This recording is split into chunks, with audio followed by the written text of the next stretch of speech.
Oke, baik. Tadi Bro Jun sudah memberikan sedikit eh, perkenalan ya tentang bagian firman Tuhan. Judulnya adalah Death to the Law ya. Jadi mati terhadap hukum ya. Sebenarnya apa sih maksudnya? Kita tahu bahwa beberapa minggu atau beberapa bulan ini kita belajar untuk yang series ini kita belajar dari Kitab Roma. Dan kita tahu yang menulis Kitab Roma ini adalah Paulus ya. Dan kita tahu siapa Paulus itu ya. Paulus ini adalah sebenarnya boleh dikategorikan sebagai ahli Taurat ya. Dan dia ini adalah orang yang paling mengerti firman Tuhan gitu. Dari umur dia masih kecil 8 tahun gitu ya. Dia sudah disuruh bahkan lebih muda dari situ mereka sudah menghafalkan Taurat gitu. Jadi ketika dia berbicara tentang hukum, dia sebenarnya mengerti sekali apa yang sedang dia bicarakan ya, dan dia mengerti sekali sebenarnya apa esensi atau apa arti hukum itu bagi umat Tuhan gitu ya. Tapi ketika dia berbicara bagian ini, apa sih maksudnya gitu ya? Apa artinya mati terhadap hukum? Mungkin teman-teman, saya nggak tahu dari beberapa di antara teman familiar nggak kalau dibilang eh, imun ya, imun atau kebal terhadap hukum gitu ya. Ada beberapa memang negara-negara tertentu atau misalkan kalau satu negara dengan negara lain itu memiliki kerjasama internasional, biasanya kalau ada duta besarnya, misalkan lah di Indonesia kayak di Bali ya, kita melihat banyak sekali duta-duta besar gitu. Ketika mereka tinggal di Indonesia, ada beberapa bagian dari hukum itu mereka eh, diimun terhadap hukum itu. Mereka tidak dianggap harus mematuhi hukum tersebut karena mereka tidak dianggap bagian daripada hukum itu gitu ya. Jadi itu ada beberapa seperti itu. Tapi apakah itu sebenarnya yang sedang dibicarakan Rasul Paulus di sini gitu ya? Atau apa artinya sih sebenarnya gitu ya? Teman-teman kalau kemarin ikut bagian dari Roma, sebenarnya kita udah belajar tentang death to sin ya. Jadi kita tuh sebenarnya mati terhadap dosa gitu ya ketika Yesus Kristus mati di kayu salib. Nah sekarang bagian kedua adalah death to the law ya, kita mati terhadap hukum gitu. Apakah hukumnya yang mati? Apakah kita jadi imun terhadap hukum? Atau apakah hukumnya ditiadakan? Yang mana ya sebenarnya Rasul Paulus mau ngomongin apa sebenarnya di sini? Baik, teman-teman, sebelum kita mulai, kita akan membaca Roma 6 ayat 1 ya. Roma 6 ayat 1 dikatakan, jika demikian, apakah yang hendak kita katakan? Bolehkah kita bertekun di dalam dosa supaya semakin bertambah kasih karunia itu? Jadi sebenarnya Roma 6 ini dimulai dengan pertanyaan. Ya, kenapa sih dimulai dengan pertanyaan? Karena pada saat itu banyak orang yang bertanya bagian ini. Dan ini menjadi momok gitu ya. Karena orang berpikir ya udah karena itu kasih karunia, karena itu pemberian, jadi ya it's okay dong kita berdosa gitu ya, nggak apa-apa gitu. Kita bertekun aja dalam dosa supaya semakin besar kasih karunia. Jadi kemudian di ayat yang kedua, Rasul Paulus itu menjawab lagi, sekali-kali tidak gitu ya. Jadi kalau dalam bahasa Inggrisnya itu dia lebih eh, di apa ya, lebih stern lagi, lebih keras lagi kata-katanya gitu ya. Jadi enggak gitu ya, kayak mungkin kalau kita dalam bahasa sehari-hari bisa ngomong gitu ya. Sekali-kali tidak. Bukankah kita telah mati bagi dosa? Bagaimana kita masih dapat hidup di dalamnya? Jadi ini pertanyaan. Jadi pertanyaan dibalas oleh pertanyaan. Jadi kita tahu ya Rasul Paulus ini kalibernya itu bukan kaliber abal-abal gitu ya. Jadi dia mengerti sekali apa yang dia bicarakan. Jadi dan dia mengerti konteks dari apa yang dia bicarakan. Jadi dia nggak hanya ngomong aja sebenarnya ya. Biasanya orang-orang kalau kalau kita di dalam dunia pendidikan biasanya kalau orang membalas dengan pertanyaan, biasanya dia mengerti konteks apa yang sedang dibicarakan. Bukan sebaliknya ya. Orang berpikir kadang-kadang kalau kita bertanya lagi berarti orang itu nggak ngerti gitu ya. Padahal bukan. Sebenarnya kita udah mengerti eh, konteksnya baru kita bisa bertanya. Kalau kita nggak ngerti konteks ya pasti kita nggak pernah bisa bertanya ya.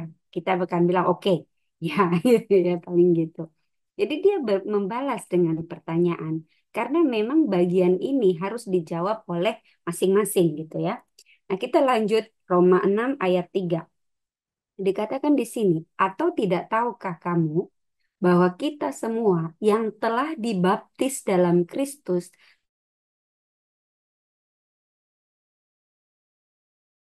berarti ya, telah dibaptis dalam kematiannya. Kita mengerti bagian ini di Roma 6 ayat 4. Dengan demikian telah dikuburkan bersama-sama dengan dia oleh baptisan dalam kematian. Jadi saya garis merahi di sini atau saya bold merah di situ dikatakan bersama-sama dengan dia oleh baptisan dalam kematian.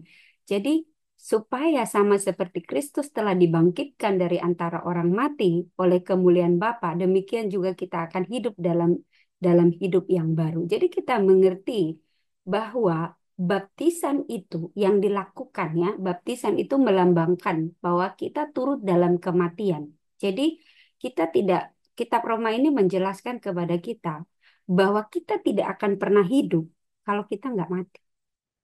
Mati terhadap dosa. Ya, itu maksudnya ya teman-teman.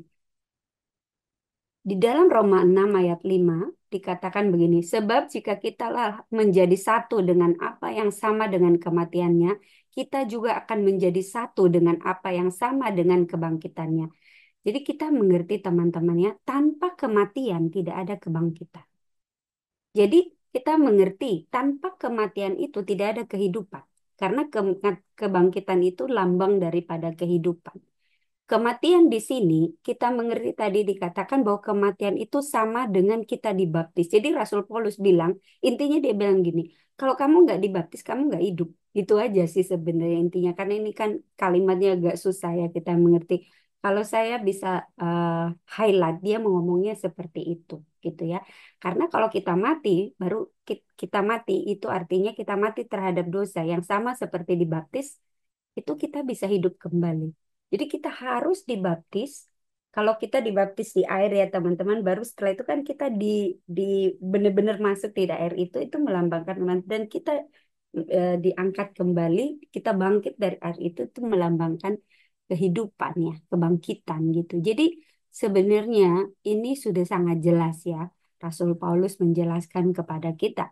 Di Roma 6 ayat 6 dikatakan karena kita tahu bahwa manusia lama kita telah turut disalibkan supaya tubuh tubuh dosa kita hilang kuasanya.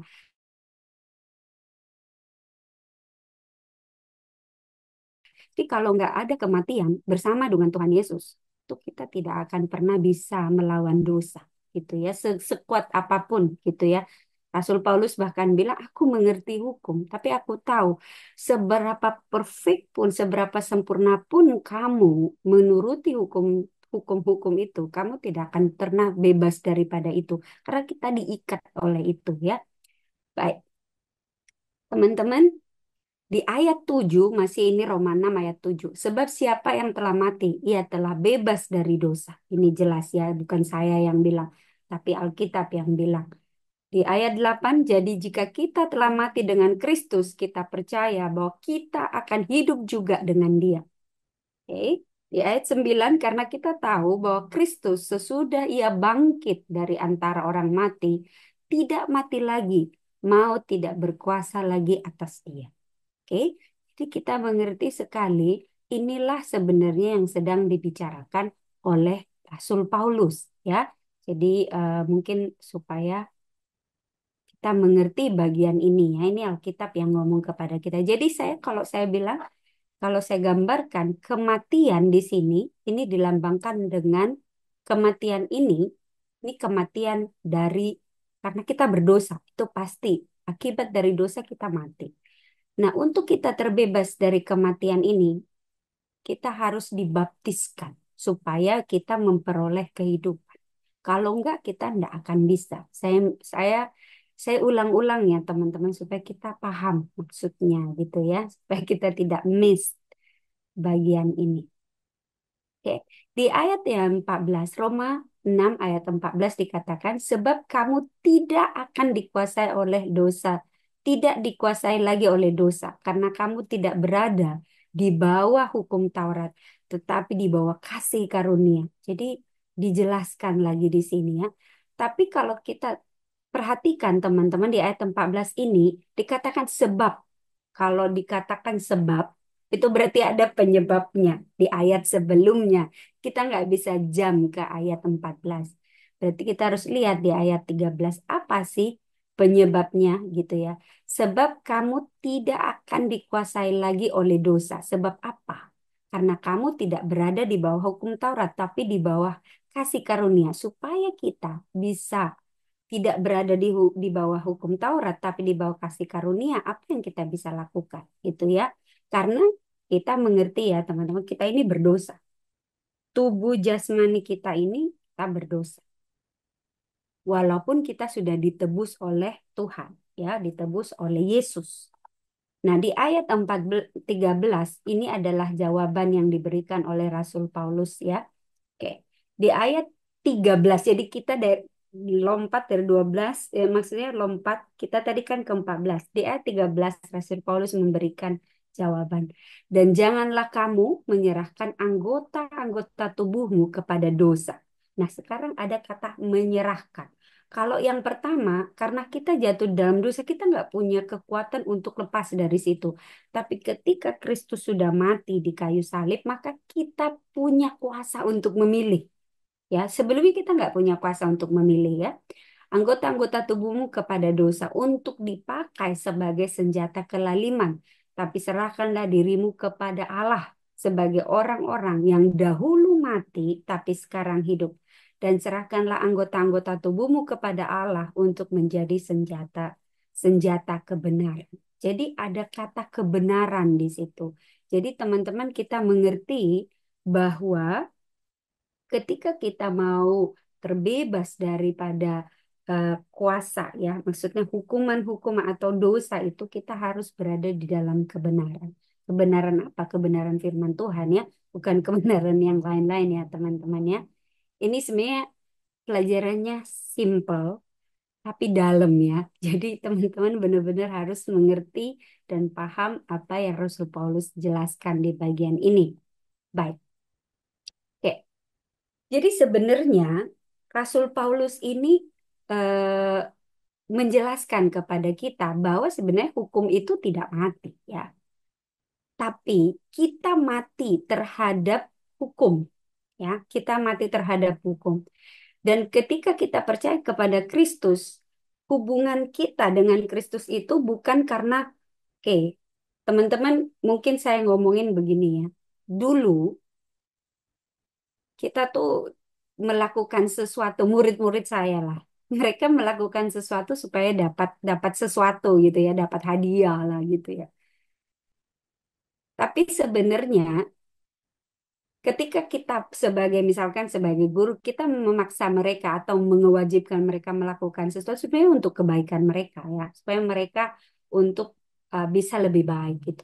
Tapi kadang-kadang mereka keterpaksaan gitu ya untuk melakukannya, bukan karena mereka mengerti sebenarnya ini mereka lakukan untuk kebaikan mereka, gitu ya. Jadi eh, kita harus mengerti bahwa hukum itu bukan mati, bukan nggak ada. Hukum itu tetap ada, teman-teman. Bukan artinya ketika Yesus Kristus mati, ya sudah, hukumnya ditarik, nggak ada hukum gitu ya. Kebayang ya teman-teman, kalau nggak ada hukum ya berarti kita bisa bebas membunuh, kita bisa bebas mengingini istri atau suami orang lain gitu ya. Kacau dong ya. Bukan itu maksudnya. Jadi hukum itu tetap ada, gitu kan. Kita aja yang akhirnya kita mati terhadap hukum. Apa sih maksudnya gitu ya? Mungkin teman-teman bingung ya. Jadi teman-teman mari kita belajar sedikit. Di Roma 7 ayat 1 dikatakan, apakah kamu tidak tahu saudara-saudara, sebab aku berbicara kepada mereka yang mengetahui hukum, bahwa hukum berkuasa atas seseorang selama orang itu hidup. Betul. Jadi selama kita hidup, dimanapun kita berada, pasti ada hukum. Kebayang kalau satu negara nggak ada hukum, kacau. Ya, ada nggak di dunia ini negara yang nggak ada hukumnya? Nggak mungkin. Even di rumah teman-teman itu ada hukumnya. Even handphone kita ada hukumnya ya teman-teman. Jadi sebenarnya kita mengerti bahwa hukum itu sebenarnya harusnya membebaskan kita. Tapi karena kita ada di bawah dosa itu jadi tidak membebaskan, itu kayak kita pikir tuh beban gitu ya. Jadi Rasul Paulus ini karena dia tahu dia berbicara dengan orang-orang seperti kita yang mungkin pengertiannya tuh dangkal, dia memberikan alegori ya, bukan bukan alegori, dia memberikan perumpamaan atau apa itu, dia memberikan konteks, sorry kalimatnya kurang benar, dia memberikan konteks. Dikatakan di Roma 7 ayat 2. Sis Dita bolehkah minta tolong bacain sis? Roma 7 ayat 2, sebab seorang istri terikat oleh hukum kepada suaminya selama suaminya itu hidup. Akan tetapi apabila suaminya itu mati, bebaslah ia dari hukum yang mengikatnya kepada, Kurang oke, kelihatan. Sorry. 7 ayat 2. Ya, Sorry, sorry. kepada akan tetapi apabila suaminya itu mati, bebaslah ia dari hukum yang mengikatnya kepada suaminya itu. Oke, thank you. Next. Oke. Boleh minta tolong Sis Dita ayat 3, Roma Oke. 7 ayat 3. Jadi selama suaminya hidup, ia dianggap berzina kalau ia menjadi istri laki-laki lain. Tetapi jika suaminya telah mati, ia bebas dari hukum, sehingga ia bukanlah berzina kalau ia menjadi istri laki-laki lain. Oke, sorry. Ini sepertinya saya bikin terlalu besar jadi nggak kelihatan.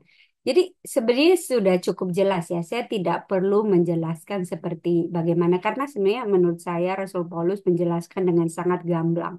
Kebayang ya kalau teman-teman mungkin kalau di sini yang saya tahu Bro Jun sudah berkeluarga ya, udah punya istri dan punya anak. Jadi kita tahu di Alkitab juga dijelaskan ya, kalau hanya ada dua syarat bahwa pernikahan itu boleh, artinya boleh atau perceraian itu boleh terjadi kalau ada kalau ada perzinahan, tapi itu pun tidak disarankan. Atau boleh eh, terjadi pernikahan kembali kalau salah satu dari pasangan itu meninggal. Itu artinya kan dia harus menyudahi dulu satu hubungan baru dia boleh memulai hubungan yang lain. Tuhan bilang kan tidak boleh ada dua kepala ya di dalam di dalam hidup kita atau di dalam, karena kalau ada dua kepala itu susah ya. Makanya teman-teman itu juga terjadi di keluarga ya. Kalau teman-teman lihat kalau papa mamanya beda kepalanya itu anaknya pusing gitu ya. Jadi dia makanya kalau sudah punya anak, papa mamanya harus satu supaya anaknya bisa nurut gitu ya. Itu Tuhan Tuhan kita tuh pinter banget ya. Dia ngerti sekali sedang dia membicarakan apa gitu ya. Nah, itu sebenarnya yang dijelaskan. Jadi supaya kita mengerti konteksnya. Ini yang Rasul Paulus jelaskan kepada kita ya. Jadi sebenarnya ilustrasi ini sangat jelas ya, sangat jelas dan konteksnya ada di dalam kehidupan kita sehari-hari. Tapi banyak orang yang salah mengerti ya, interpretasinya tuh jadi bingung gitu ya. Padahal sebenarnya Rasul Paulus itu sangat jelas gitu ya, straightforward, langsung to the point menjelaskan bahwa kematian itu adalah yang merubah hubungan kita. Ya, sama seperti tadi di Roma dikatakan, di Roma 6 ayat 7 dikatakan dengan kematian itu baru ada kehidupan yang baru. Jadi teman-teman, kalau misalkan saya istri, saya suami saya harus mati dulu baru saya boleh menikah lagi dengan suami saya yang baru. Kalau misalkan suami saya masih hidup lalu saya menikah atau melakukan ya memulai hubungan dengan pria lain, berarti saya itu berzina. Berzina itu dosa, nggak boleh gitu ya. Jadi sebenarnya kita mengerti sekali bahwa kematian di sini itulah yang memberikan kebebasan kepada istri untuk memulai ya, untuk mematikan atau mengakhiri satu hubungan pernikahan sebelumnya dan memulai dengan yang baru. Gitu ya. Jadi kita mengerti sekali konsep ini ya, teman-teman. Oke, saya lanjutkan sedikit lagi. Jadi kita mengerti ya, teman-teman, bahwa maaf, saya minta maaf ini ada beberapa di dalam bahasa Inggris karena saya nggak punya waktu untuk translate. Dan memang artinya lebih enak kalau dilihat di dalam bahasa Inggris, lebih konteksnya lebih dapat ya teman-teman. Tapi bukan berarti saya jadi sok ke Inggrisan ya, no. Tapi memang ini saya pikir saya kalau saya translate jadi kadang mungkin nanti meaningnya agak ada perubahan. Jadi saya tetap put in English version. Jadi di sini dijelaskan mati di dalam hukum atau mati terhadap hukum itu artinya kita dibebaskan ya, dibebaskan dari hukuman itu. Dibebaskan artinya dia nggak punya kuasa lagi atas kita ya. Jadi kita menuruti hukum itu bukan supaya kita mendapatkan sesuatu, tapi karena kita mengasihi orang yang membuat hukum itu, yaitu Allah kita. Jadi penurutan kita terhadap hukum bukan untuk keselamatan karena kita udah diselamatkan. Jadi penurutan kita terhadap hukum karena kita sudah selamat, ya. Jadi itu sebenarnya yang eh, dijelaskan di bagian ini ya, teman-teman. Oke, yes. Ini sudah jelas ya. Jadi dijelaskan di sini ini pertanyaan juga ya, dikatakan. Jadi kalau kita sudah mati terhadap dosa, sorry, kalau kita itu sudah kayak maksudnya kita mati terhadap hukum gitu. Apakah sebenarnya hukum itu memiliki masalah? Jadi artinya dia bilang begini, oke, kita berarti mati terhadap hukum itu ya. Kita tidak ada lagi eh, hukum itu kita sudah mati terhadap dia. Dia kuasanya itu tetap ada tapi kita tidak tergantung terhadap hukum itu lagi. Berarti mungkin muncul pertanyaan ya, teman-teman. Berarti hukumnya ada masalah dong gitu ya. Jadi di Roma 7 ayat 7 dijelaskan tidak ya. Jadi hukum itu tidak ada masalah. Yang bermasalah itu manusianya yang nggak bisa nurut karena kita jatuh di dalam dosa. Jadi itu yang menjadi masalah karena hukum itu sebenarnya adalah kudus ya. Karena pemberinya juga kudus. Kenapa sih hidup kita susah? Kenapa harus ada hukum gitu ya bikin susah aja gitu ya. Mungkin teman-teman berpikir ya udah di remove aja gitu ya. Kayak mungkin kita mikirnya gitu. Oke. Kenapa dia enggak? Oke. Jadi ada satu contoh yang diberikan ya. Jadi sebenarnya sebagai manusia kita itu punya kecenderungan, bukan kecenderungan. Memang kita ada kecenderungan ya, karena kita ada jatuh dalam dosa, kita punya kecenderungan natur untuk berdosa dan melakukan kesalahan gitu ya, atau kejahatan gitu. Jadi hukum itu digambarkan seperti kaca yang memberikan gambaran kepada kita kesalahan mana yang kita lakukan. Jadi seperti cewek ini dia mengerti di mana sih sebenarnya ada apa di wajahnya, mungkin ada jerawat gitu ya. Jadi dia mengerti letaknya di sebelah mana dan apa yang terjadi. Jadi dia ini adalah seperti hukum itu adalah proyeksi kepada kita untuk menyatakan di mana kita harus bertumbuh lebih baik, ya. Tapi bukan berarti dengan hukum itu kita selamat. Bukan, ya. Kaca itu tidak membuat wajah perempuan ini jadi bersih. Tidak. Yang membuat jadi bersih adalah mungkin dia makan lebih baik atau mungkin dia pergi ke dokter gitu ya untuk mengobati dan lain sebagainya. Tapi kaca itu memberikan penjelasan kepada dia bahwa ada sesuatu yang salah dengan wajahnya. Ya, sama. Hukum itu juga seperti itu. Hukum Allah itu seperti itu. Jadi itu menjelaskan kepada kita bagian-bagian mana di dalam hidup kita yang masih perlu diperbaiki gitu ya karena kita jatuh di dalam dosa. Teman-teman, kalau kita jadi Kristen, tidak jadi tiba-tiba kita jadi, wah bisa, misalkan kita bisa tiba-tiba jadi baik banget, kita bisa ini, enggak. Kita berproses ya teman-teman. Bahkan mungkin kita butuh proses itu 20 tahun untuk kita bisa lebih atau meninggalkan dosa-dosa kesayangan kita ya. Mungkin bisa lebih 40 tahun atau 30 tahun, I don't know gitu ya. Atau mungkin juga ada yang seperti Rasul Paulus ya, dia segera langsung bisa meninggalkan hal-hal yang dulunya ya dianggap dia satu kelemahan itu ditinggalkan karena dia sudah mengenal Kristus. Tidak tahu, kita berproses ya. Tapi kita mengerti, kita berproses untuk lebih baik karena kita mengenal hukum. Kalau nggak ada hukum, kita tidak tahu bahwa apakah kita berdosa, apakah kita melakukan kejahatan atau enggak ya. Jadi hukum itulah yang sebenarnya membebaskan kita, ya. Jadi tanpa hukum kita tidak akan bisa eh, mengenali siapa kita dan apa yang harus kita perbaiki. Oke. Di dalam Filipi 3 ayat 4 sampai 6 dikatakan di situ, ya ini tadi saya sudah jelaskan ya. Jadi sebenarnya kita mengerti bahwa Rasul Paulus ini adalah seorang rasul yang mengerti hukum ya. Karena dia seorang ahli Farisi ya. Farisi ini adalah ahli Taurat ya, ahli yang mengerti hukum-hukum Tuhan dan bahkan mereka hafal gitu ya sampai titik komanya.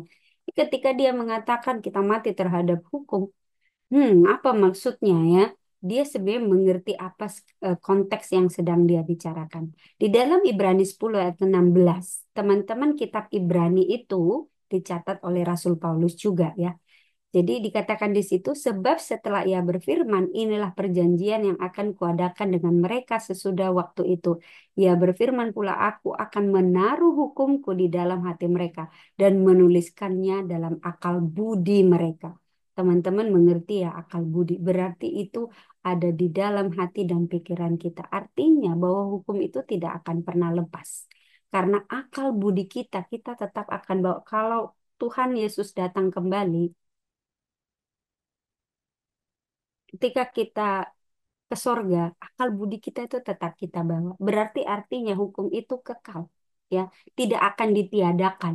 Banyak orang berpikir, wah, kalau kita nanti pandai kita ke sorga, wah, kita tidak ada hukum lagi gitu, kita bebas melakukan apapun. No ya, teman-teman, jangan pernah berpikir begitu ya. No, ya, hukum itu tetap akan ada. Oke. Di Roma 8 ayat 4, supaya tuntutan hukum Taurat digenapi di dalam kita yang tidak hidup menurut daging, tetapi menurut roh. Jadi dijelaskan kembali oleh Rasul Paulus bahwa supaya kita hilang atau kita bebas dari tuntutan hukum itu atau kita dead to the law, berarti kita harus menurut roh, bukan menurut daging. Karena kalau menurut daging tidak ada yang bisa, teman-teman. Satu pun tidak ada yang bisa ya. Di dalam Matius 5 ayat 17 dikatakan janganlah menganggap bahwa aku datang untuk menghapuskan hukum Musa dan ajaran nabi-nabi. Aku datang bukan untuk menghapuskannya, tetapi untuk menunjukkan arti yang sesungguhnya. Jadi jelas banget ya Tuhan menjelaskan kepada kita bahwa walaupun Yesus Kristus mati di kayu salib bukan berarti dia meniadakan hukum itu. Hukum itu tetap ada. Oke. Oke. Ya. Jadi dia jelasin di sini lagi bahwa walaupun Tuhan sudah merenew ya, memperbaharui pemikiran kita, hati kita ya, tapi badan kita ini kita tetap adalah daging dan kita kecenderungannya berdosa gitu ya.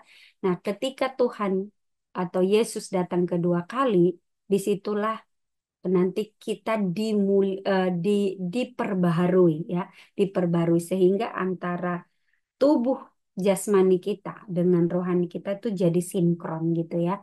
Teman-teman pernah punya HP, mungkin teman-teman punya HP baru gitu ya, tiba-tiba mungkin chargernya hilang, terus teman-teman pakai charger yang lama. Mungkin masih keisi, tetapi daya baterainya tuh nggak sama gitu ya, nggak cepet gitu, nggak fast charging gitu. Karena memang bukan itu gitu ya, sama dengan ini ya, sama dengan ini apa namanya konteksnya ya. Jadi sebenarnya walaupun kita sudah diperbaharui hati dan pemikiran kita, namun kita punya kecenderungan untuk jatuh di dalam dosa karena kita masih di dunia ini dan kita ini masih tiap hari bergumul atau berhubungan dengan orang-orang berdosa. Dan kalau kita nggak betul-betul mengikut Kristus, kita juga akan jatuh di dalam dosa ya. Tidak mengikut hukum kita juga jatuh di dalam dosa karena kita punya keinginan itu ya, naturnya kita masih di situ. Oke, oke. Baik.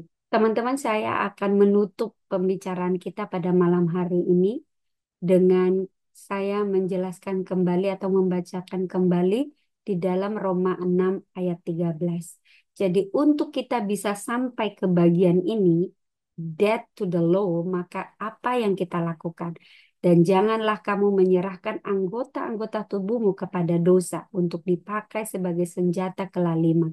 Tapi serahkanlah dirimu kepada Allah sebagai orang-orang yang dulu mati, tapi sekarang hidup. Dan serahkanlah anggota tubuhmu kepada Allah menjadi senjata-senjata kebenaran. Ini yang harus kita ingat ya teman-teman. Kita tahu bahwa tadi sudah dijelaskan bahwa kematian itu adalah untuk cikal bakal kita untuk hidup kembali gitu ya. Jadi kita harus mengalami kematian terhadap dosa baru kita bisa hidup ya. Itu tadi sudah dijelaskan. Jadi kita nggak disalibkan maksudnya ya, tetapi dibaptiskan kembali, dibaptiskan teman-teman supaya kita boleh memperoleh hidup yang baru. Nah, teman-teman di dalam Roma, ini ayat yang terakhir, di dalam Roma 6 ayat 11, demikianlah hendaknya kamu memandangnya bahwa kamu telah mati bagi dosa, tetapi kamu hidup bagi Allah di dalam Kristus. Di 12, sebab itu hendaklah dosa jangan berkuasa lagi di dalam tubuhmu yang fana, supaya kamu jangan lagi menuruti keinginan. Karena keinginan kita itu berdosa ya teman-teman. Jadi tapi sekarang Tuhan memberikan kita kuasa untuk melawan keinginan itu. Dan kita bisa mengalahkan itu gitu ya. Kristus sudah memberikan satu bukti bahwa di dalam kedagingannya sebagai manusia dia bisa menuruti hukum ya. Baik, teman-teman, mungkin saya akan tinggalkan dua pertanyaan ini buat kita ya. Sayangnya ini di dalam bahasa Inggris tapi saya terjemahkan bebas. Teman-teman, apakah pernah merasa bahwa eh, apa ya marah gitu ya karena dosa yang kita miliki ya? Eh, kita kayak aduh kita punya dosa gitu ya, kita marah gitu. Dan bagaimana teman-teman mengatasi eh, apa ya rasa bersalah itu? Mungkin kita pernah punya dosa yang kita tahu itu dosa, tapi kita melakukan itu lagi dan kita jatuh di dalam itu dan kita marah terhadap diri kita sendiri. Nah, ketika teman-teman mengalami itu, apa yang teman-teman lakukan? Bagaimana teman-teman mengatasi rasa bersalah itu? Yang kedua adalah mungkin kalau kita bertobat, kita mendekatkan diri kepada Tuhan gitu ya. Mungkin kita menemukan bahwa hidup kita tuh kayak ternyata dosanya banyak banget gitu. Atau mungkinkah teman-teman berpikir, oh mungkin dosa saya lebih sedikit. Yang mana kira-kira? Ketika kita dekat kepada Tuhan atau kita datang lebih dekat kepada Tuhan, kadang-kadang mungkin kita berpikir bahwa diri kita itu lebih berdosa atau mungkin lebih sedikit dosanya gitu ya. Atau gimana perasaan teman-teman? Atau ya biasa aja gitu, nggak ada perasaan apa. Baik, itu mungkin dua pertanyaan atau nanti kalau teman-teman juga punya pertanyaan yang lain silahkan. Inilah pelajaran kita dari Roma 6. Nanti kita akan lanjut ke Roma 7 pada pertemuan berikutnya. Semoga teman-teman mau lagi belajar firman Tuhan supaya diberikan pengertiannya. Saya berdoa untuk teman-teman bisa belajar. Terima kasih, Tuhan Yesus memberkati. Saya kembalikan.